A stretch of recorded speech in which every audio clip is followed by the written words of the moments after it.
Bom, boa tarde, ouvintes do programa Conversa Afinada, vocês que nos acompanham sempre pela Rádio Guaracá, de segunda a sexta-feira.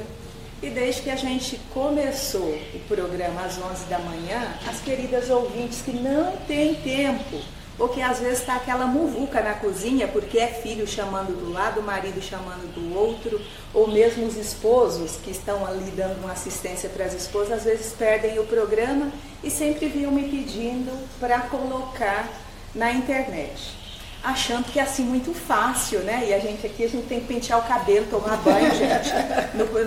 Na rádio eu não preciso fazer nada disso. Então hoje tive que tomar banho, pentear o cabelo. Mas nós vamos fazer um teste hoje do programa. E se tudo der certo, se a gente achar quem banque a conta, a gente se propõe a depois fazer mais vezes.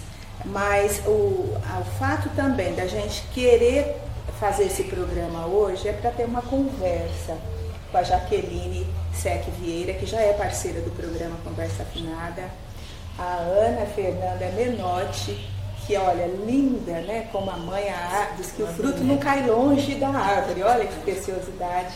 A Leia também já acompanha, afinadíssima com o programa. E o reverendo Dr. Robert Steve Noonan, que também é o nosso consultor para o quadro de terapia espiritual.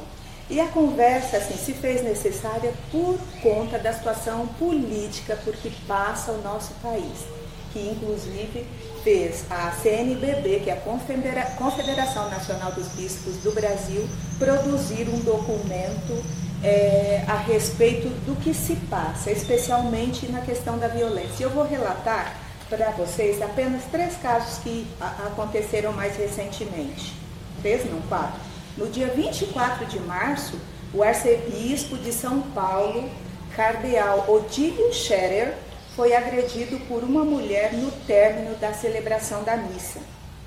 A mulher saltou sobre o Odílio, tem um vídeo circulando na internet, e arrancou-lhe a mitra e feriu o rosto dele. Ela derrubou o arcebispo.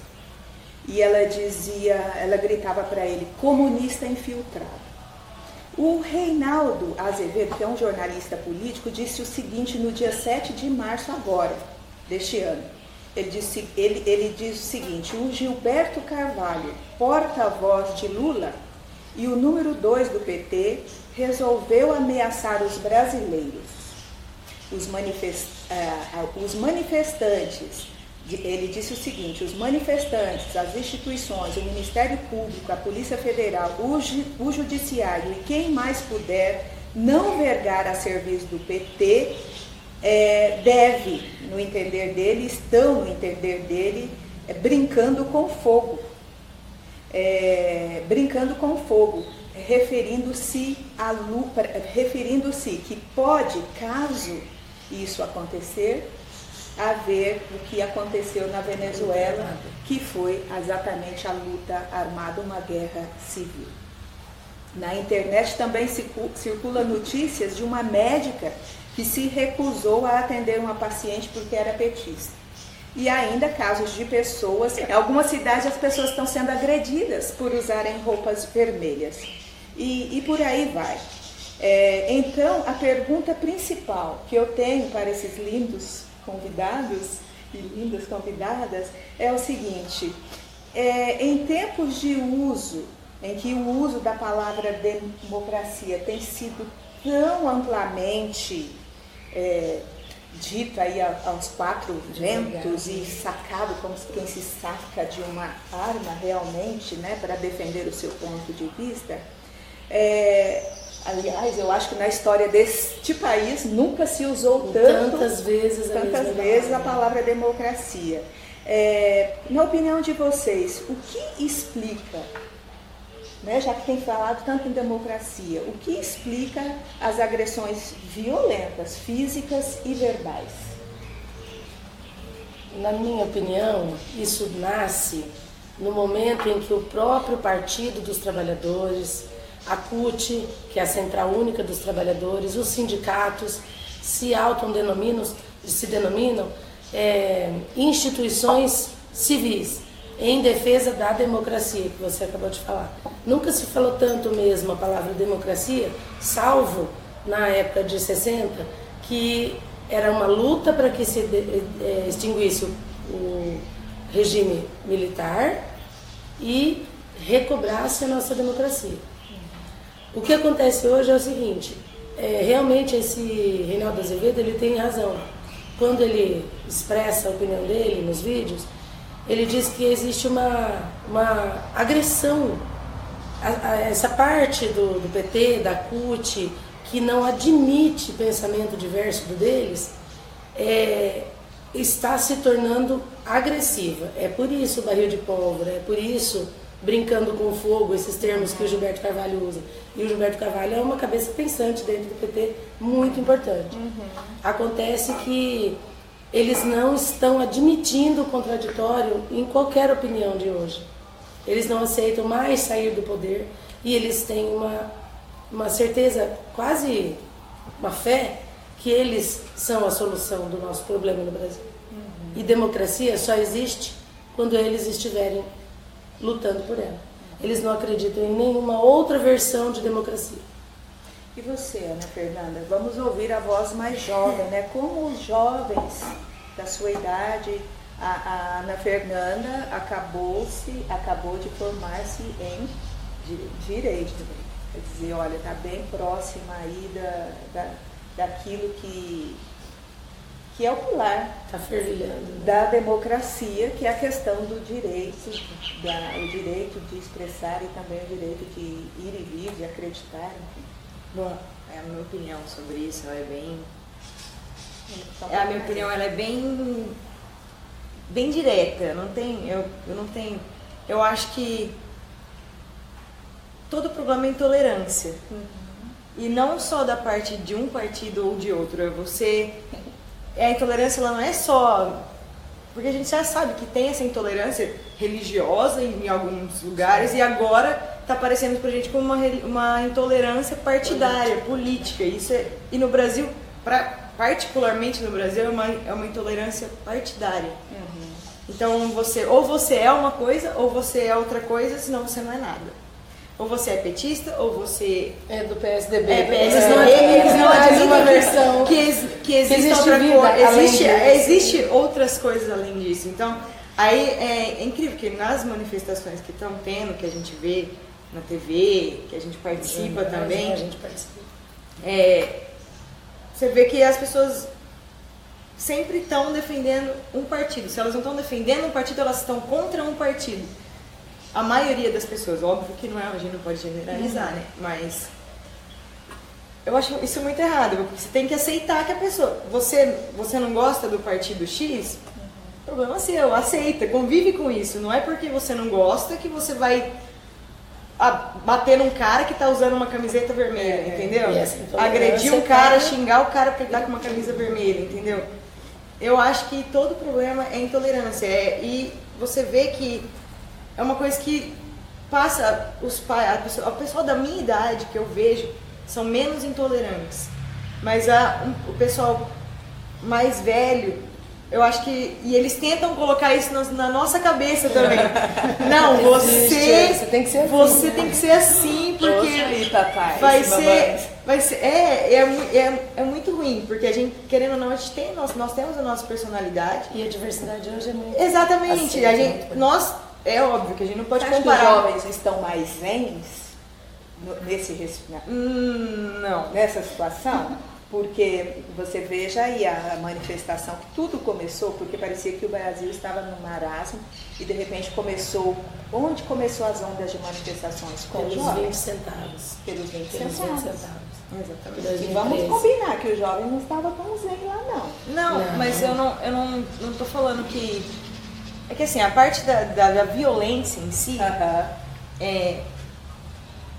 não é só no que é ligado à política. A pessoa que ela é violenta lá na manifestação, ela é violenta a hora que ele sai com os amigos, ela é violenta em casa, a pessoa é da pessoa.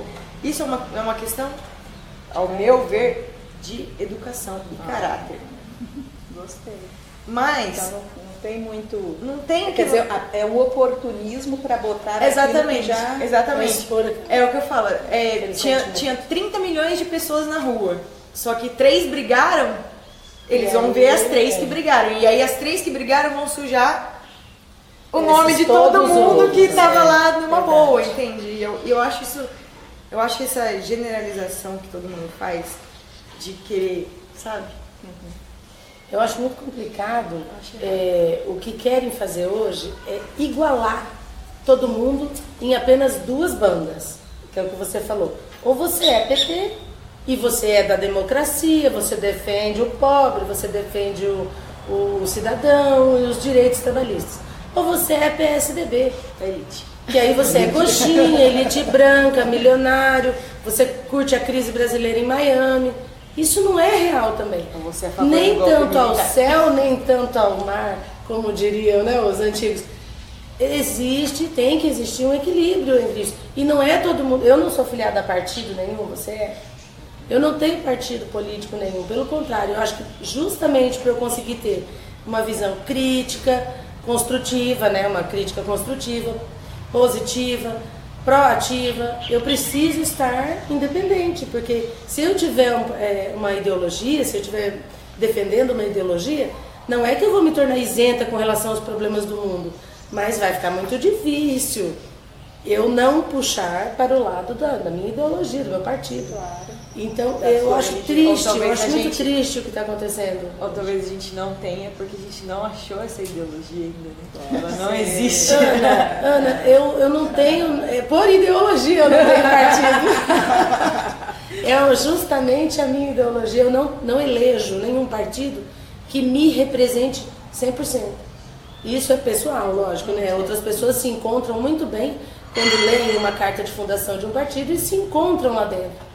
Eu já li a carta de fundação de vários partidos brasileiros, inclusive a ata de fundação do PT, que eu também já me interessei para descobrir o porquê que parece uma lavagem cerebral quando você adentra na teoria do Foro de São Paulo, que você adentra na teoria, nós precisamos fazer a Revolução Bolivariana aqui.